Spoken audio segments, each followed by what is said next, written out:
LinkedIn? Mm-hmm. All right, what's up? I'm gonna do a quick YouTube video. Obviously, I see a lot of people that don't know how to strap their bikes, and we see stupid shit. And I'm surprised these bikes don't fall over. So I'm gonna kind of give you the rundown on how to strap a big wheel bike and how to strap a stock bike. The way I've done it for how many years, I've never had an issue. We've never had one fall. So basically, I'm gonna give you what you kind of need first, and then we'll show you how to do the bike. If you look at here, in the ground, it's a 24-foot enclosed, so you can go to any trucking supply store, you get this E-Track. E-Track is, I think for this length right here, is 15 foot or 10 foot, whatever. It's 20 bucks a pop. So we obviously, this is a car trailer, so we just put E-Track in there for the bikes, and I can still use it for a car if I need be. But we just laid 2 strips down, 3 strips, because you want a bike on each side. So that way you can put it side by side. So we can technically get 4 big wheels in here. I could probably get 6 stock bikes. So, but then obviously when we lag bolted them down, they're 3/8 lag bolts. We just went off where the original screws are to the I-beams on the frame. So that way they're not going to go anywhere. And then right in here I was able to bend to get it with it. But the reason you do E-Track, if you can, is because you get the mobility of the tracks. You can move them wherever you need be, so that way you can get the perfect adjustment. Where you have a stock trailer, which this trailer came with stock, you have your 4 D-rings mandatory that they'll come with. So not all the time are those D-rings going to work, because you can't have a strap go all the way like that. Technically, you want your straps to go straight down. So if you come to the front, obviously we put E-Track on the side too, just spare. Just to hang, you could put your spare locks, and then that way, or rings, whatever you want to call them, and you can just get them out of the way. The problem is using the car and shit. A lot of these got bent up from me pulling my car in and out, so they get ran over and then they get pinched. But if you have a good E-ring or a D-ring, it's gonna look like this, which just it slides out. Locks back in, you get to pull the lock up, it comes right out. So this is the only wheel chock I have in the trailer, and I honestly use it for stock bikes. So just because the stock bike is leaned over and you kind of just want to have the wheel resting somewhere. But when I do big wheel bikes and they're on full air ride, I have a block, and most of our blocks are actually inside, they're carpeted. We just have a 4x4 block, because when it sits on air ride, it's sitting flat. So when you strap a bike, all right, so if you look at me, if I were getting strapped down right here, and someone put 2 straps right here and right here. So I see guys going off crash bars, and then right where the lower fork with the fender mounts, they put a strap right through there on both sides of the front.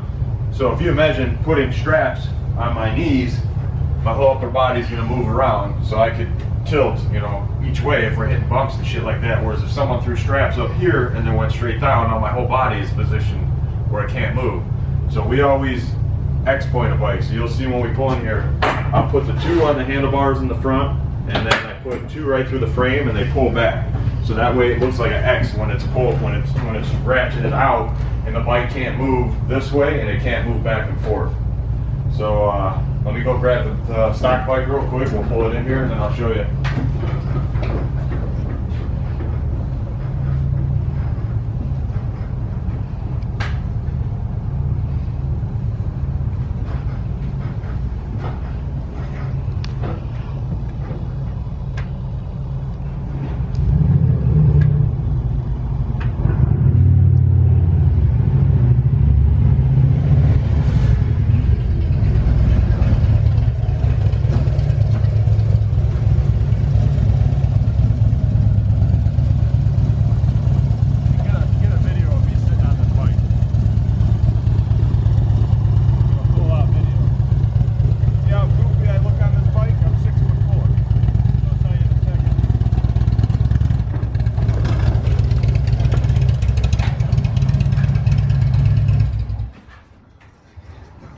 So all the haters that want to talk shit about big wheel baggers, I look like a freaking ogre on this bike.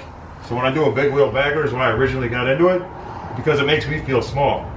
So if you're 5'8", 5'6", yeah, this bike looks good on you. But I have a lot of tall rider buddies, and if we sit on these bikes, look where my knee is. My knee is freaking farther than the gas tank, and I'm all hunched together. At least when we do a big wheel, we feel stretched out, and you know, we feel like you're actually small. I guess that's tall guy problems, and Harley ain't gonna make a frame anytime sooner that's bigger. All right, so basically, this is obviously stock bike. I threw it in the wheel chock. You just got to watch out with the E-track that the kickstand doesn't get caught right here. You always want to let it relax down. So straps I use for the rear, you get them at Home Depot, you know, Menards, Harbor Freight. They're just regular ratchet straps. For the front, I actually have specialty 2-inch straps. So you look right here. And if you need these straps, hit us up. I think they're about $100 shipped to your door, and they'll come with 2 fuzzies with the loop on the front and the fuzzy. 2 of those, and then 2 regular long ones like these, which are just, I'm sorry, here it is. It's just one long hook style one. So, but I always use the Harbor Freight ones in the rear. Just those are smaller, and that's all you really need. So on a road glide, all you got to do is, obviously if you're putting a strap on this bike, you want it to come straight down. You don't want to go out, because it's going to end up hitting, it's going to pull on the outer part of the fairing, or the inner part of the inner fairing, and you end up scratching it. So I'll just fish this guy through here. You want to make sure you don't hit the crash bar bracket.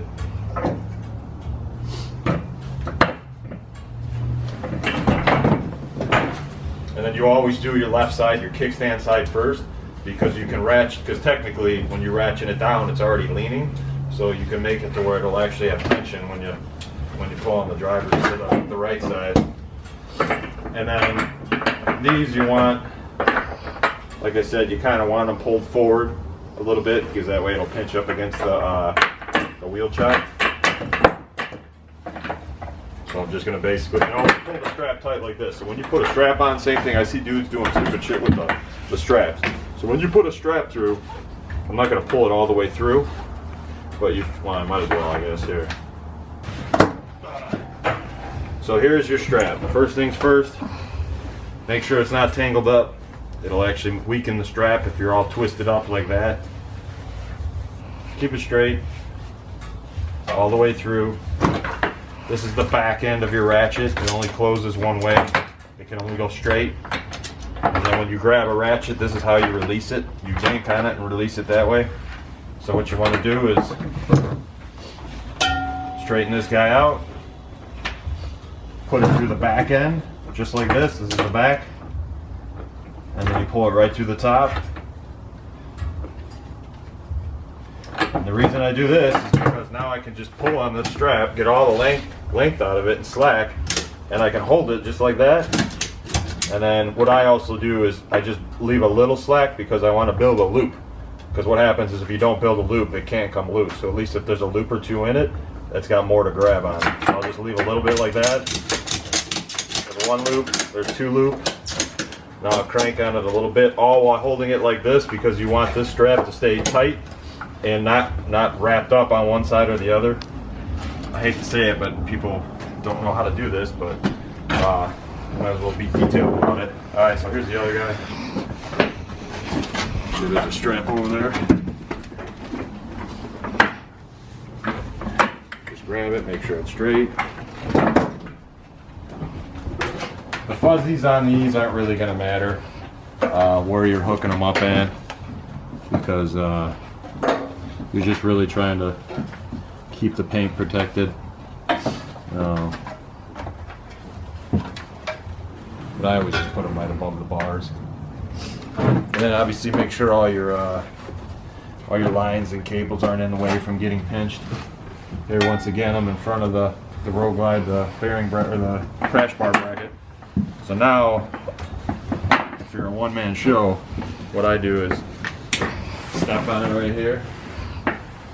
Sometimes you won't get the complete twist out of it, just the way that the hooks are.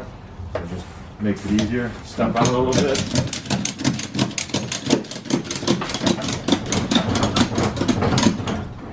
side's pretty good. Jump back to the other side.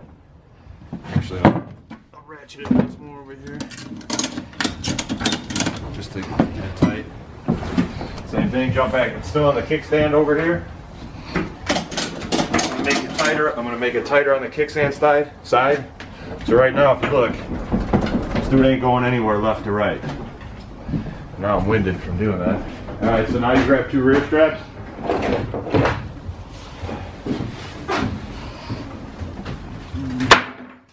Here's what we want on a bagger.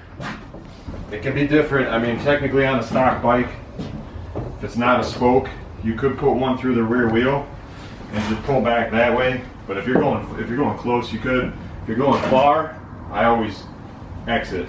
So here, if you jump over here, every Harley bagger is going to have this part of the frame right here,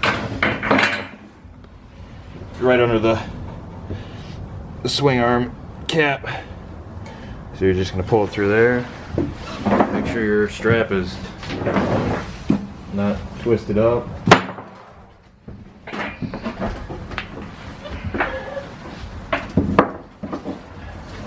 And then these hooks are pretty far back just because we're used to doing a big wheel bike. So I'm just leave them there. So now you're going to have to fish it through. Actually, I got to get through the exhaust.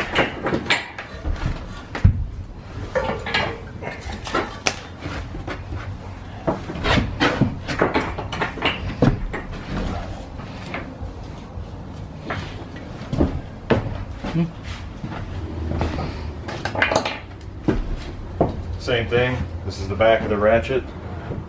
Stick it through the back, pull it through the top, and it falls into its own place.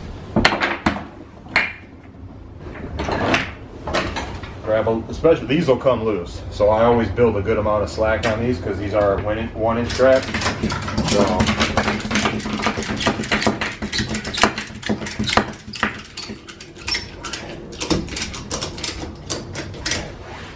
So now, technically we have 3 straps on here. I'm not going to go and do the 4th strap because literally if you jump to the other side,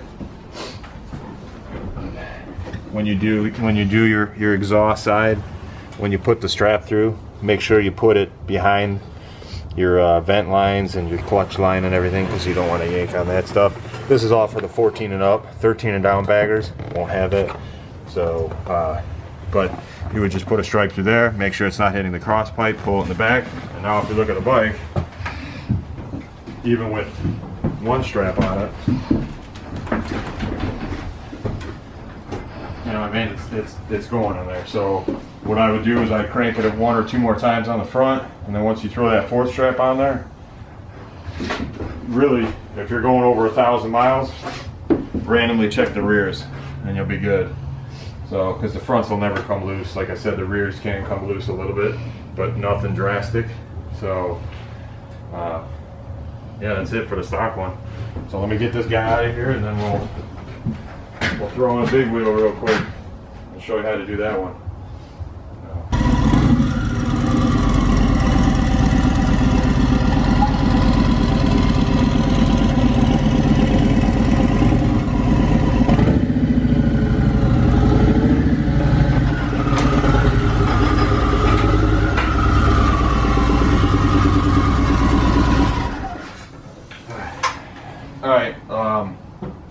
Grab that wood. Obviously leave your bike in gear whenever you're strapping it down. When you have a bike with air ride, most likely at full air ride you're going to have a center stand. Never put your bike on a center stand and strap it down. You'll break those legs and bend the bracket so quick. I always take the wood, put it as far back as I can, just right by the center stand plate, so actually a little bit in front of it. And then you hit your valve, your air. Ours have a release valve.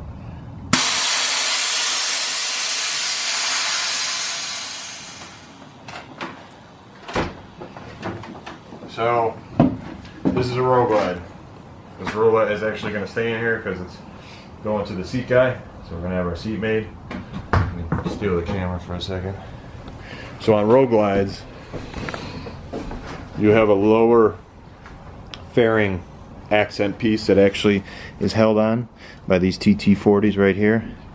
We don't have it on right now because what I suggest to do is take it off if you're going to strap a bike like this, because the strap can actually crack it or break it. So I already took it off just because I knew I was taking the bike. That way, like I said, you're not busting it up. But mental note, take that off if you have a Road Glide. If a Street Glide, it don't matter, you don't have that. So basically now, since ours is raked, I don't know if you can see in there, but we're able to go right on the bottom of the triple tree right here. So you can see the nice little area we have. So, and as far as people, so alright, yeah, so here now we got the Road Glide. Like I said, I don't really run a wheel chock on the big wheels because they sit flat. Grab my first strap over here, fishing it right through the bottom of the triple tree. It's an American suspension triple tree, so it's a big piece of machined aluminum. And then when you do the Road Glide, I just make sure the fuzzy is by the fork can, and then you just want it to come straight, kind of like right here. This is a little bit farther down, so I'd like to have it a little bit up like that or forward, just so it's pulling it that way. Two flaps up. Strap's already done, it's already in the rear. Untangle it a little bit. Try to get it as perfect as I can.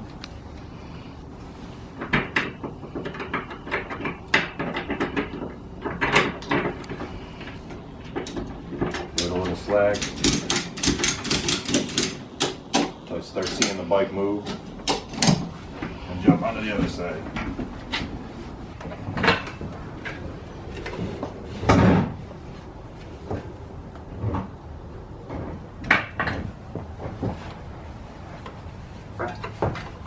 Put that guy right there.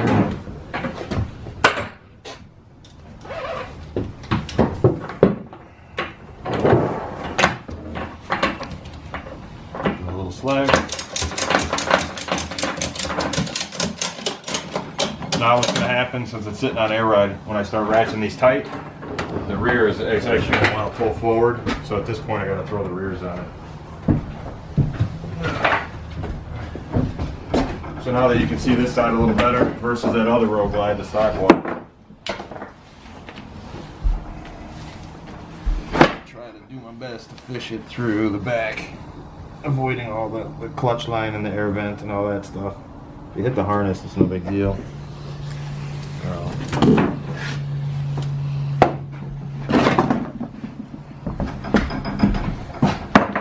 And then these are far back, like I said, because these having stretch bags. I don't want the ratchet to hit them.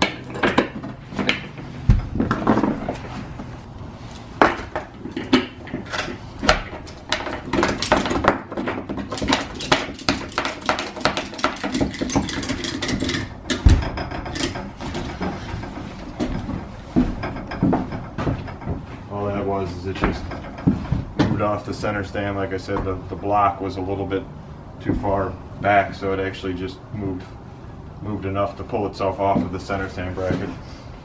No big deal.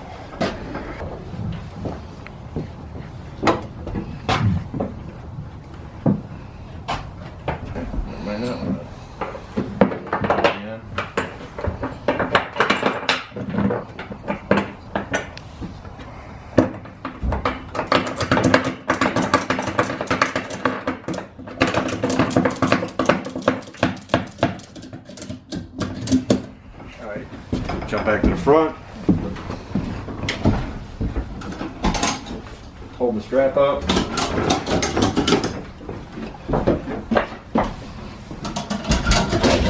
Hold the strap up. Double check the rears.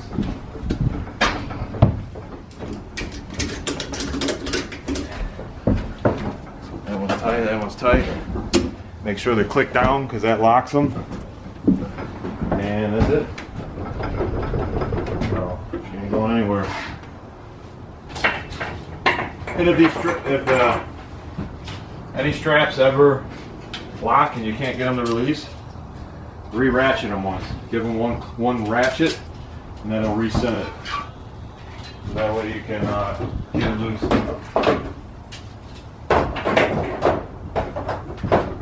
When you're busting down a bike too, especially a stock one, that really don't matter on that one.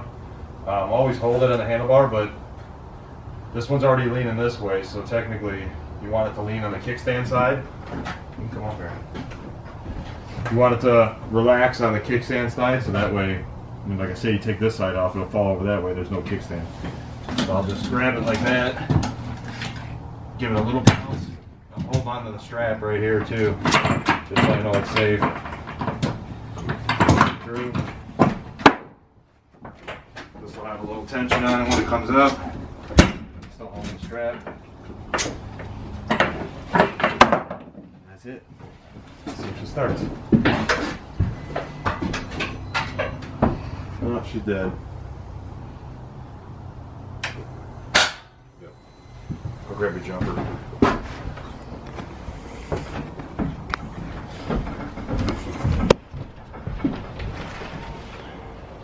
And to all the haters on here that are going to talk shit that you shouldn't trailer a bike. Bikes are meant to be ridden, blah, blah, blah. Dude, we live in Chicago. Anybody in the northern states gets hammered with snow 8 months out of the year, 7 months out of the year. It's barely rideable out here. We go to Daytona in February, March. There's salt, there's snow on the ground. We ain't riding these bikes. That's what trailers are for. We're going to trailer them down there, enjoy ourselves. So go bitch that these are just bar hoppers, because we will ride these bikes right next to you, look good doing it, and then you can continue to hate 2,000 miles away when we're still riding these bikes looking good next to you, and then agree that these bikes can actually be ridden. So yeah, if you really think these bikes can't be ridden, anybody want to lock in a bet, a couple thousand, we'll ride it right next to you, bro. Take your little stock Sportster, your stock Street Glide, I'll bet, we don't care.